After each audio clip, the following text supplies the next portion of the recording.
Hello, my name is Kshitij Srivastava and this is my video blog.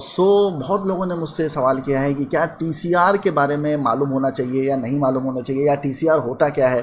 तो उस बारे में आपको थोड़ा सा आज बताना चाहता हूँ कि पहले तो एक कमेंट पढ़ लेते हैं जो आया था कि सर, असिस्टेंट डायरेक्शन में आने के लिए मालूम होना चाहिए क्या TCR writing, clapboard naming, short division, continuity. तो हाँ, मालूम होना चाहिए इन सब चीज़ों के बारे में। बेसिक नॉलेज भी है तो बहुत ज़्यादा है। आपको उसे बेसिक नॉलेज ही चाहिए। मतलब आप कई बार ना, लोग बहुत ज़्यादा कॉम्प्लिकेट कर देते हैं चीज़ों को, बहुत कॉम्प्लेक्स कर देते हैं चीज़ों को। ये सारी जो नाम हैं ये बहुत सिंपल हैं। मतलब कि टीसीआर बेसिकली क्या होता है? टीसीआर का मतलब बेसिकली होता है कि tape counter reading. That is the full form of TCR. इसका क्या मतलब होता है? बेसिकली मतलब क्या होता है कि जब आप कोई फिल्म शूट कर रहे होते हो तो एक टाइम में आप रील शूट कर रहे थे। अभी टीसीआर बहुत ज़्यादा यूज़ नहीं होता है बिकॉज रील पे काम नहीं होता है। जब रील पे काम होता था तो उस टाइम पे रील कितनी यूज़ हुई उसका अकाउंट रखना पड़ता था। एक चीज़ तो वो, दूसरा ये कि एडिटर को हेल्प मिलती है जब आप टीसीआर लिखते हो कि कहाँ से कितनी ज़्यादा रील खर्च हुई है और कहाँ से उसको कट मारना है, कितना सीन कितना लंबा है, तो वहाँ पे वो कट मारेगा ना। वहाँ पे वो, क्योंकि कैंची से कट मारते थे उस टाइम में, तो इसलिए टीसीआर लिखना ज़रूरी होता था कि यहाँ पे वो चीज़ खत्म हुई है। तो इसलिए काउंटर रीडिंग चलती थी उसके ऊपर कैमरे पे, जो कि लिखा जाता था। एक कॉन्टिन्यूटी शीट जो होती है उस पर लिखा जाता था। मैं कॉन्टिन्यूटी शीट अभी आपको दिखाता हूँ। मेरे पास अभी है नहीं, मतलब कहीं पेटी में रखी होगी घर पे। मुंबई में तो बहुत सारी पड़ी रहती थी। तो मैं आपको अभी ऑनलाइन दिखाता हूँ कि ये क्वांटिटी शीट क्या होती है बेसिकली। तो टीसीआर बेसिकली ये होता है कि जब शॉर्ट एंड होता है, शॉर्ट कट होता है, तो बेसिकली जो शॉर्ट का नंबर होता है, शॉर्ट का नाम होता है, और जो एंड रीडिंग होती है उसको आप क्वांटिटी शीट पे लिखते हो ताकि बाद में उससे रेफर करके वहाँ पे एडिट कट मारा जा सके। हालांकि अब डिजिटल में ये बहुत ज़्यादा यूज़ नहीं होता है। डिजिटल में से एरी का कैमरा या रेड कैमरा है या फिर आप किसी और कैमरे पे काम कर रहे हो, तो उसमें जब भी कोई फुटेज अपने आप क्रिएट होता है तो उस पर बेसिकली एक नंबर जनरेट होता है, जैसे कि AVQ043, AVI045। अब मुझे ऐसे प्रीफिक्स सफिक्स नहीं याद है, पर अलग अलग कैमरे का अलग अलग प्रीफिक्स सफिक्स होता है, वो यूज़ करते हैं। उसके बाद उसमें वो जनरेट होता है, वो अपने आप नंबर जनरेट होता है। तो वो नंबर आप लिखते हो कि अच्छा, इस वाले टेक में ये हुआ था। सो बेसिकली अगर मैं आपको दिखाऊं कि क्वांटिटी शीट क्या होता है, पहले क्वांटिटी शीट को बताने से पहले मैं आपको एक बहुत इंपॉर्टेंट चीज़ बताने वाला हूँ। वो समझ लेंगे तो बाकी चीज़ें समझना आपके लिए थोड़ा सा ईजी हो जाएगा। सबसे पहले तो शॉट क्या होता है। कैमरा ऑन होने से कैमरा ऑफ होने तक, बेसिक डेफिनेशन बताता हूँ कि कैमरा ऑन होने से कैमरा ऑफ होने तक जो फुटेज कैप्चर होता है उसको हम शॉट कहते हैं। तो वो एक शॉट होता है। ये जो कॉम्बिनेशन ऑफ शॉट्स होता है इसको हम सीन कहते हैं। अब जब ये सीन का जो कॉम्बिनेशन होता है इसको हम सीक्वेंस कहते हैं। अब अगर आप सीन्स को एक पर्टिकुलर ऑर्डर में अरेंज करते हो तो उसे हम प्लॉट कहते हैं। अगर आप सीक्वेंसेस को एक पर्टिकुलर ऑर्डर में अरेंज करते हो तो उसे हम ट्रीटमेंट कहते हैं। और ट्रीटमेंट में हम ये भी लिखते हैं कि उसको ट्रीट कैसे किया जाएगा या उसको किस तरह से शूट किया जाएगा, उस बारे में भी डायरेक्टर डिटेल में बताते हैं। सो ये वो टेक्निकल टर्म्स हैं जिसके बारे में आप जानना चाहते थे। टीसीआर के बारे में ऑलरेडी मैंने बता दिया, टेप काउंटर रीडिंग, और ये सारे टेक्निकल टर्म्स अब आपको पता चल चुके हैं। तो अब हम बात करने जा रहे हैं क्वांटिटी शीट की। तो जो मैं आपको दिखाने जा रहा हूँ ये इस तरह की क्वांटिटी शीट होती है जिसमें सारी डिटेल्स पड़ी होती हैं। जिस तरह आप देख रहे हो अलग अलग वर्जन है क्वांटिटी शीट के, जिसमें अलग अलग तरीके से लिखा जाता है। Duration of the shorts, set description लिखा जाता है, शॉर्ट डिस्क्रिप्शन लिखा जाता है, और उसके बाद और जैसे इसमें लिखा है गुड और बैड, तो उस तरह से हम लोग लिखते हैं बेसिकली ओके और एनजी। ओके का मतलब होता है कि शॉट ओके था, एनजी का मतलब होता है नॉट गुड। सो बेसिकली किसी भी शॉट को जैसे डायरेक्टर ने कोई शूट किया तो उसके बाद हम उससे पूछते हैं कि सर ओके और एनजी, तो वो बताता है कि it's an NG shot. NG shot मतलब ये यूज़ नहीं हो सकता, ये ले लिया गया है तो ओके नहीं है, तो उसके बाद एक और टेक लिया जाएगा। तो टेकिंग जो होती है वो उसी बेसिस पे की जाती है। बहुत सारे एग्जाम्पल्स हैं इसमें इस तरीके के। हालांकि I think this would be a best example.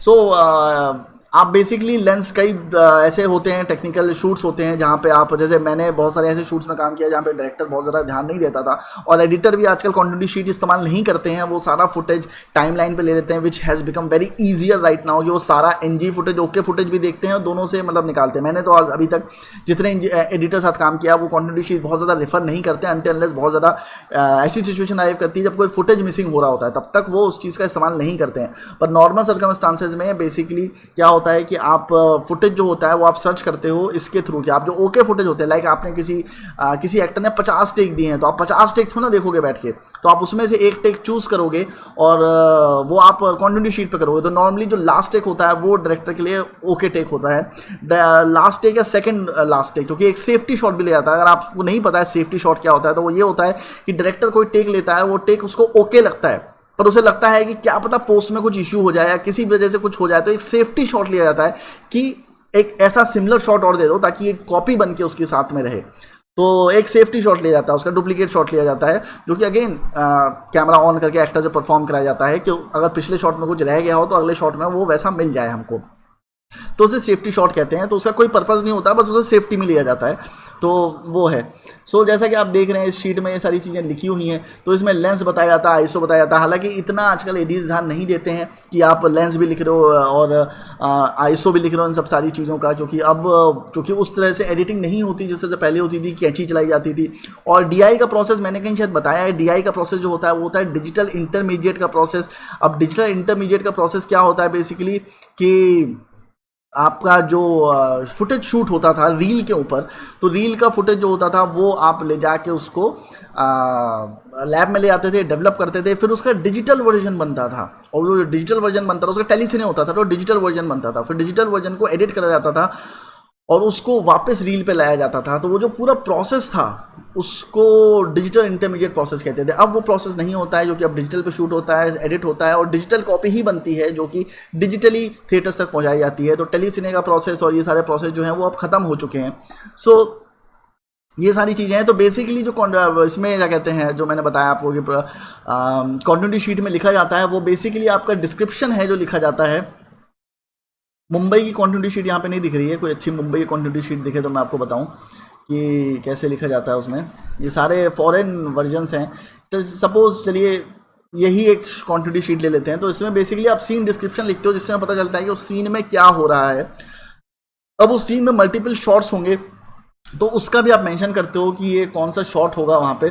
आप कैरेक्टर्स कौन कौन से होंगे तो आप ये मेंशन करते हो कि अच्छा इसमें ये कैरेक्टर्स हैं, ठीक है। लोकेशन कहाँ पे है, इंटीरियर एक्सटीरियर कौन सा है, एक्शन क्या हो रहा है, ये सारी चीज़ें इसमें आप जो होता है मेंशन करना शुरू करते हो। नोट्स, अगर किसी डायरेक्टर ने वहाँ पर बोला है कि यार ये शॉट अच्छा है, इसमें बस ये चीज़ अच्छी नहीं है, तो वो एक नोट होता है। तो वो आपको कोई बताएगा नहीं, वो एज एन एडी आपको अपना दिमाग इस्तेमाल करना और वहाँ पर एक नोट्स में डाल देना है कि अच्छा इस शॉट में ये चीज़ अच्छी है, या इस शॉट में ये प्रॉब्लम हो गई, या इस शॉट में पीछे से एक आर्टिस्ट आ गया था, ये शॉट में कुत्ता आ गया था, तो इसको अवॉइड कर सकते हैं लेना।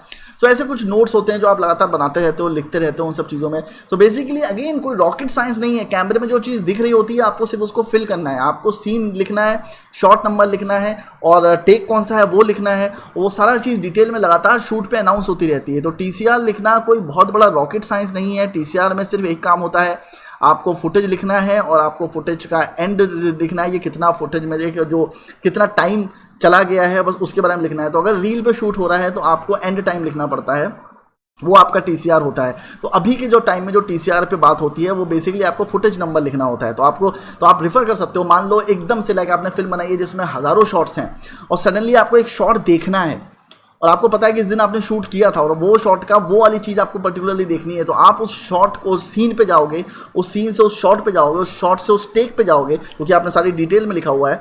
उस नंबर से आपको पता चलेगा कि अच्छा ये वाला जो ये शॉट था ये इस वाले फुटेज में है। तो फिर आप फोल्डर में वो फुटेज सर्च कर सकते हो। जैसे 46 नंबर का फुटेज है तो आप उसको सर्च करोगे, आपको ईजिली वो फुटेज मिल जाएगा। तो बेसिकली सारा कनेक्शन डेटाबेस बिल्डिंग का है। आपको डेटाबेस क्रिएट करना है ताकि जब शूट हो जाए तो सारी चीज़ें ऑर्डर में रहें। तो ये काम होता है बेसिकली कॉन्टिन्यूटी सुपरवाइजर का। कॉन्टिन्यूटी सुपरवाइजर का ये भी काम होता है कि वो देखे कि जो कॉन्टिन्यूटी है वो मेंटेन हो रही है। कॉन्टिन्यूटी का क्या मतलब है? देखिए, आर्ट डायरेक्शन में और असिस्टेंट डायरेक्शन में कॉन्टिन्यूटी का टोटली डिफरेंट मीनिंग होता है। आर्ट डायरेक्शन में जैसे मैंने किया है तो कॉन्टिन्यूटी में क्या होता है, बेसिकली आप ये देखते हो कि अगर चाय का कप कहीं से उठाया है तो वो वहीं पे रखा है कि नहीं रखा है। लाइक एक शॉट के बाद हमें वापस चाय का कप वैसे ही घुमा के वैसे ही रखना पड़ता है। सिगरेट कितनी जली है एक्टर के हाथ में, हमें वापस उतनी सिगरेट काट के उसको देनी पड़ती है। उसने कोई चीज़ हिला दी है या बिस्तर ख़राब हो गया है तो बिस्तर वापस ठीक करना पड़ता है, क्योंकि जब टेक दोबारा होता है तो आपको वापस चीज़ें रिफ्रेश करनी पड़ती हैं, वापस उसी जोन में लानी पड़ती हैं जहाँ पर वो शुरुआत हुई थी। तो जो चीज़ें एक्टर यूज़ करता है अपने हाथ में उसे हम एक्टिव प्रॉप कहते हैं। तो एक्टिव प्रॉप वो होते हैं जो प्रॉप सेट सीन के दौरान यूज़ किए जाते हैं, मतलब उनको हिलाया जाता है। तो जो चीज़ यूज़ की जाती है वो एक्टिव प्रॉप होते हैं और जो चीज़ नहीं यूज़ होती है वो पैसिव प्रॉप होते हैं। तो जो एक्टिव प्रॉप होता है उस पर हमें बहुत ध्यान देना पड़ता है। तो हम लोग क्या करते हैं, बेसिकली जो आर्ट असिस्टेंट्स होते हैं वो क्या करते हैं कि वो हर शॉट से पहले या हर सीन से पहले, जब आपने पूरा सेटअप कर लिया, हर शॉट से पहले लेने की जरूरत नहीं है, पर सीन से पहले जब वो सीन होने जा रहा है उससे पहले आपने पूरा कमरा सेटअप कर दिया, तो आप एक कैमरे से एक फोटो ले लेते हो और कुछ जो एक्टिव प्रॉप्स हैं उनकी क्लोज फोटो ले लेते हो पर्सपेक्टिव में। ऐसा नहीं कि जाके एकदम ही क्लोज फोटो ले लिया, आप पर्सपेक्टिव में उसकी फोटो लेते हो ताकि आसपास की सराउंडिंग से आपको पता चले कि उसका डायरेक्शन क्या है। लाइक वो कप रखा हुआ है तो उस कप का डायरेक्शन किस तरफ है। तो जब रीसेट करते हो आप सेट को एक शॉट होने के बाद, वो सारी सी चीज़ें हिल चुकी हैं, तो आप वापस उस फोटो को देख के वापस उसको रीसेट करते हो। और ये जो चीज़ है ये आज के ज़माने में बहुत ईजी है, बिकॉज आपके पास मोबाइल है, कैमरा है, सब कुछ है। पुराने ज़माने में ये चीज़ बहुत डिफिकल्ट होती थी, क्योंकि आपके लिए वो सारी चीज़ें याद रखना बहुत मुश्किल होता था, और कॉन्टिन्यूटी डायरेक्टर, असिस्टेंट डायरेक्टर को बहुत गालियाँ पड़ती हैं।